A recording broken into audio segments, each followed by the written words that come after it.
Hello. Happy Sunday. Hope everybody's doing well. My name is Linda Bullard, and I am here today to do another book review.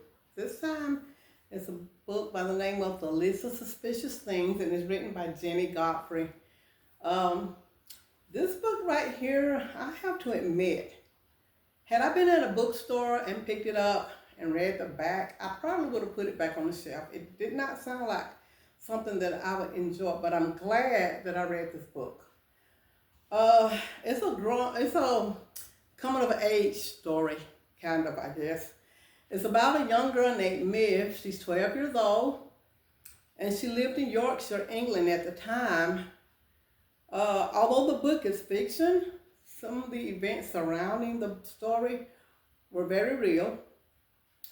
Miv lived in Yorkshire in the 70s. She was growing up in the 70s. And at the time, Yorkshire and the surrounding areas were being terrorized by a serial killer called the Yorkshire Ripper. So, like I said, the book itself is fiction, but the events going on around the book are very real. Her mom had gotten sick, and her aunt had come to live with them to help with the household and to help her father with Miv.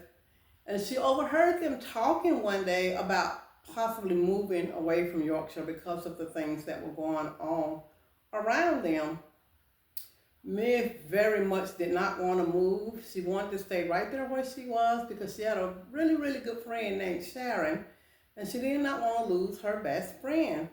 So she came up with a plan to help catch the Ripper herself, and she enlisted Sharon to help her out. And what they decided they were going to do was make a list of all the suspicious people and the suspicious things that were going on around them, and they were going to investigate. Oh, sorry, I almost knocked the camera over. They were going to investigate themselves and try to help catch the Ripper.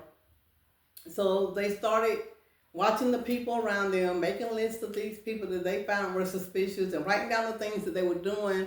And then they would try to watch them and investigate them, and eventually they were crossing people off the list.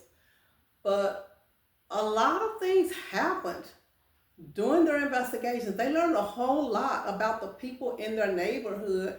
They learned family secrets. They learned about people's beliefs. Some of them were unfair. Some of them were unjust. They learned about people's prejudices and their hate for certain groups of people. And they grew up a lot just because they learned about how life really was, things that they weren't aware was real. And they learned all these things during the course of their investigation. They learned about hurt, how hurt people react to different situations, and some very heartbreaking things happened during this book. I'm not going to share them because it could sort of kind of be a spoiler. But she just was not. She was just determined that they weren't going to move and they were going to catch the Ripper. Now, did they catch the Ripper? No, they did not. But in the process, they did learn some truths about not only their families, but the families surrounding them. I think if I had to summarize it, I would say that this book is about compassion.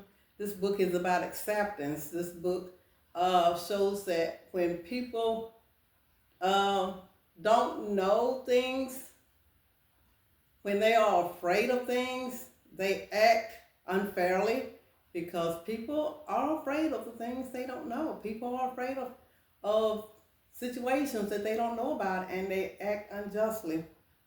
I would very much suggest this book. Like I said, it took place in Yorkshire in the 1970s, and it's about